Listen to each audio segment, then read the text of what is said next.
Assalamualaikum warahmatullahi wabarakatuh.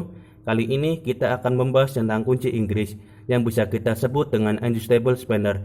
Kunci ini diciptakan oleh seorang insinyur dari Inggris yang bernama Richard Rayburn pada tahun 1842. Kemudian kunci ini disempurnakan lagi oleh seorang pria dari Swedia yang bernama Johan Peter Johansson pada tahun 1892, yaitu untuk membuka mur ataupun baut yang ukurannya tidak sesuai dengan kunci pas ataupun kunci ring, karena pada rahang bawah bisa kita setel ukuran sesuai yang kita inginkan dengan cara memutar ulir penyetelnya. Komponen-komponen kunci Inggris yang pertama adalah rahang tetap, merupakan bagian yang diam saat penyetelan kunci Inggris. Yang kedua adalah rahang geser, bagian ini terpisah dengan rahang diam yang disatukan dengan rel. Yang ketiga adalah penyetel rahang. Penyetel rahang berfungsi untuk menggeser rahang geser agar sesuai dengan mur ataupun baut yang kita gunakan. Jadi bisa bergerak untuk memperlebar celah ataupun memperkecil celah.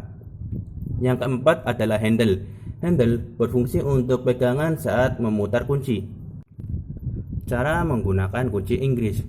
Pertama adalah kita buka dulu celah antara rahang tetap dengan rahang bawah dengan cara memutar penyetel rahangnya. Kita putar ke arah kanan agar rahang bawah atau rahang geser yang ini bisa terbuka.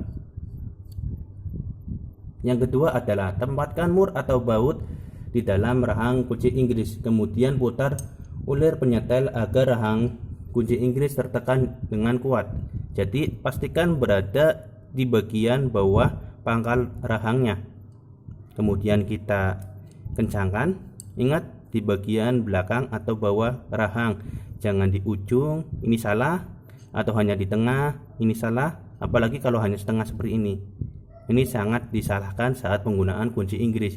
Jadi posisi baut harus benar-benar berada di bagian pangkal atau mungkin kita sebut dengan bagian bawah rahang kunci Inggris. Lalu kita kencangkan dan pastikan kuat. Jangan hanya mengendorkan, masih ada celah langsung kita putar. Ini sangat tidak disarankan. Jadi pastikan benar-benar kuat terlebih dahulu. Kita coba tes, tidak terjatuh, dan pastikan benar-benar kuat. Yang sering terjadi pada pemula adalah mereka bingung arah putarnya itu kemana saat mengencangkan dan mengendorkan. Jadi pada penggunaan baut ataupun mur, umumnya mur dan baut itu menggunakan ulir kanan. Ya, meskipun ada beberapa baut yang ulir kiri, itu hanya baut-baut di pada bagian komponen-komponen khusus. Namun pada umumnya saat ini menggunakan ulir kanan. Jadi arah pengencangannya itu adalah searah jarum jam. Artinya muter dari 1 ke selanjutnya ke 12. Intinya memutar ke kanan. Diputar maka baut akan lebih kencang. Dan untuk pengendoran maka kita gunakan arah sebaliknya. Jadi dari angka 12 ke 11 ke 10, angkanya menurun sampai ke angka 1. Yang artinya kita putar ke kiri, maka baut tersebut akan mengendur. Penggunaan kunci Inggris untuk melepas baut. Pertama kita buka dulu rahangnya, kemudian kita atur celah rahang sesuai dari ukuran baut yang kita gunakan. Setelah posisinya sudah pas dan sudah kencang, maka kita putar sesuai dari yang kita perlukan.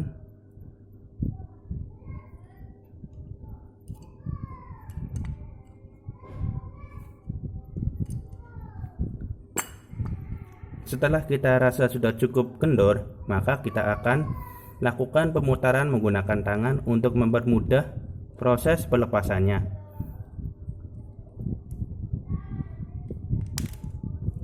Baut telah berhasil kita lepas.